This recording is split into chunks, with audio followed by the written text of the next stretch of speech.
माननीय सभापति जी, इस महत्वपूर्ण विधेयक लेकर के जब मैं सदन में आया हूं, मैं चर्चा जब प्रारंभ कर रहे हैं तो कुछ बातें शुरू में ही मैं रखना चाहता हूं ताकि डिबेट का स्तर भी अच्छा रहे, ऊंचा रहे, सदन का गरिमा भी बनाए रखे और तर्क सामने में आए और इस महान राज्यसभा के सदन में बहस जो है वो सार्थक रूप से हो और इस बिल को हम सब मिलकर के पारित करें।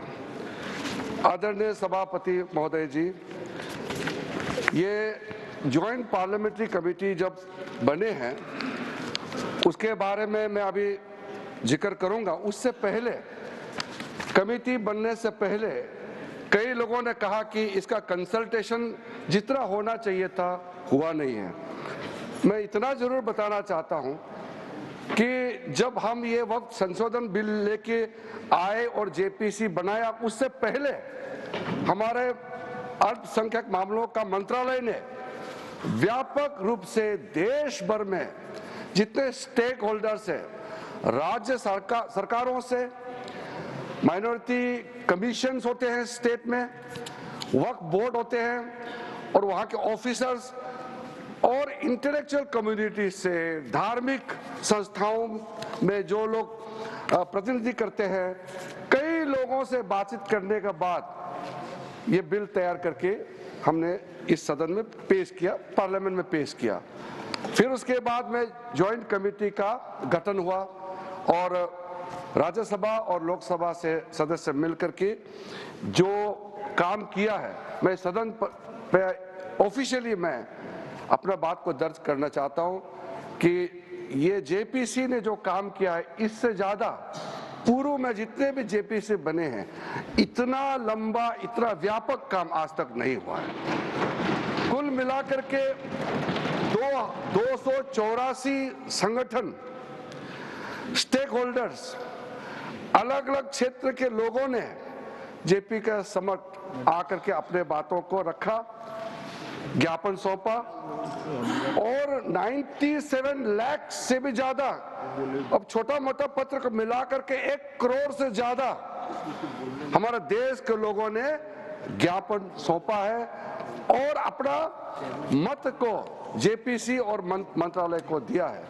तो किसी बिल को सदन में चर्चा करने से पहले 1 करोड़ से ज्यादा सुझाव मिलना, ये भी अपने आप में ऐतिहासिक है।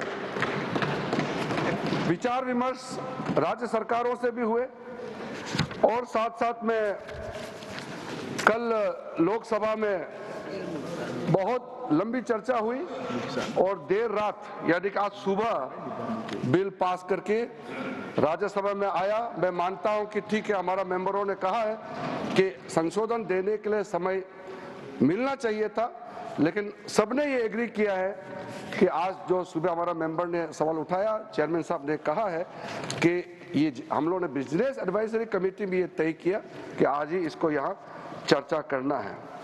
ज्वाइंट कमेटी ने 10 शहरों में मुंबई, अहमदाबाद, हैदराबाद, चेन्नई, बेंगलुरु, गुवाहाटी, भुवनेश्वर, पटना, कोलकाता और लखनऊ में जाकर के अपना पूरा वहाँ समय भी दिया है और आज मैं कमेटी के हर एक मेंबर को भी धन्यवाद देना चाहूँगा।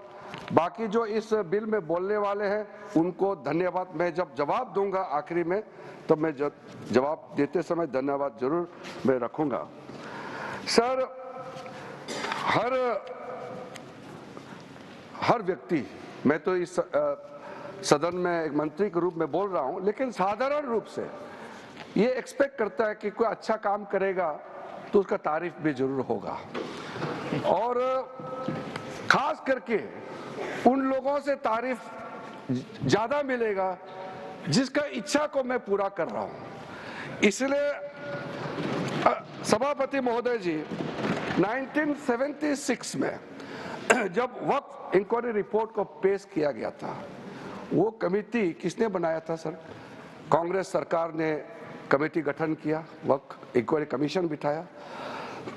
कमीशन ने जब रिपोर्ट पेश किया, बहुत लंबा रिपोर्ट है, मैं जो यहाँ रेलेवेंट है उसको कोट करता हूँ। मिसयूज बाय मुतावालिस्ट and the inquiry committee called out the Mutawalis misusing the authority and power and proposed for steps to be taken to improve the functioning of the Waqf. ये सबसे पहले report आया। उसके बाद में दूसरा जिक्र किया कि इतना केसेस वक्फ प्रॉपर्टी को लेकर के बना हुआ है, लिटिगेशन इतना ज़्यादा लंबित है, इसको सरल करने के लिए सरकार को कदम उठाना चाहिए। उसके बाद सचर कमेटी बनी। सचर कमेटी का रिपोर्ट 2006 में पेश किया गया। उसका मुख्य अंश सचर कमेटी ने जो कहा, एक तो जो वक्फ बोर्ड है उसको स्ट्रेंथन किया जाना चाहिए और ये पुराना सिस्टम में चल रहा है, डिजिटल होना चाहिए। साथ साथ में सचर कमेटी ने कहा कि उस समय 4.9 लाख वक्फ प्रॉपर्टी है इस देश में, आज तो बढ़ गया, उस समय 2006 में, और 4.9 लाख वक्फ प्रॉपर्टी जो रजिस्टर्ड वक्फ प्रॉपर्टी है उनका टोटल इनकम सिर्फ 163 करोड़ पर एनम था, 160 करोड़। और उसी समय सचर कमेटी में ये भी कहा, टिप्पणी भी किया और सुझाव भी दिया, अगर वो 4.9 लाख प्रॉपर्टी को अगर एफिशिएंटली मैनेज करते उस समय का मार्केट रेट से, तो भी 12,000 करोड़ हर साल इनकम जनरेशन होता। तो 12,000 करोड़ होना चाहिए था, लेकिन 163 करोड़ जनरेशन हुआ है। फिर उसके बाद में हम लोगों ने आकलन किया, आज का दिन में 8.72 लाख जो प्रॉपर्टी है इतना बढ़ गया, उसका तो हम हिसाब भी नहीं लगा सकता है, और मुझे हिसाब भी लगा के आंकड़े पेश नहीं करना चाहिए क्योंकि मार्केट का अपना अपना एक फॉर्मूला होता है, लेकिन एक कॉमन सेंस है कि अगर सचर कमेटी 4.9 लाख प्रॉपर्टी को अनुमान लगाया 12,000 करोड़ इनकम होना चाहिए, तो आज उसको आप आज के समय मार्केट रेट में हिसाब लगा करके आप अनुमान लगा सकते हैं। सचर कमेटी ने यह भी कहा, सेंट्रल वक्फ काउंसिल में और स्टेट वक्फ बोर्ड में और ब्रॉड बेस करके इंक्लूसिव होना चाहिए। ये बंद कमरे में कुछ लोग बैठा है ऐसा लग रहा है, इसको खोलना चाहिए, ब्रॉड बेस करना चाहिए। साथ साथ में सेक्रेटरी जो सेंट्रल वक्फ काउंसिल और स्टेट बोर्ड है उसका स्तर सीनियर लेवल होना चाहिए। उस समय under secretary, deputy secretary rank का था, उसको कहा कि ज्वाइंट सेक्रेटरी, एडिशनल सेक्रेटरी का रैंक ऑफिसर को नियुक्त करना चाहिए। और साथ में सर, बच्चों और महिलाएं और बच्चों के लिए स्पेसिफिक कदम उठाना चाहिए, ये सचर कमेटी ने उस समय रिकमेंडेशन किया। और उसके बाद एक ज्वाइंट पार्लियामेंट्री कमेटी का गठन हुआ जिसका अध्यक्षता के रहमान खान ने किया, और के रहमान खान जी अल्पसंख्यक मामलों का मंत्री भी रहा है, वरिष्ठ सदस्य थे। उन्होंने फिर पूरे ऑल पार्टी का सदस्य का एक जेपीसी हेड किया, उसमें कई मुद्दे उन्होंने रखे हैं और रेकमेंड किए हैं। मैं मेन वाला को यहाँ पॉइंट आउट करना चाहता हूँ। एक तो उन्होंने पॉइंट आउट किया कि जो इंफ्रास्ट्रक्चर है वक्फ बोर्ड का वो काफ़ी नहीं है, और मैन पावर और फंड बहुत ही मीगर है, कम है, छोटा है, वो काफ़ी नहीं है।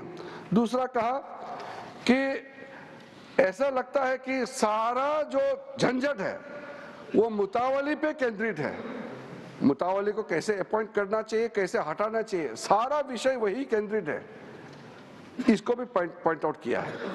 फिर डॉक्यूमेंटेशन के बारे में और सर्वे के बारे में वक्फ प्रॉपर्टी और लीगल जो सेटअप होना चाहिए वक्फ को लेकर के, इसके बारे में भी computerisation of Waqf board, central data bank होना चाहिए, इसका भी उस समय के जेपीसी ने कहा, म्यूटेशंस, रेवेन्यू रिकॉर्ड, और to adopt sound and acceptable financial and budgetary practices, इसका भी सुझाव दिया। और फिर लीज करने का जो वक्फ प्रॉपर्टी को किस तरीके से लीज होना चाहिए, इसका भी सुझाव दिया है।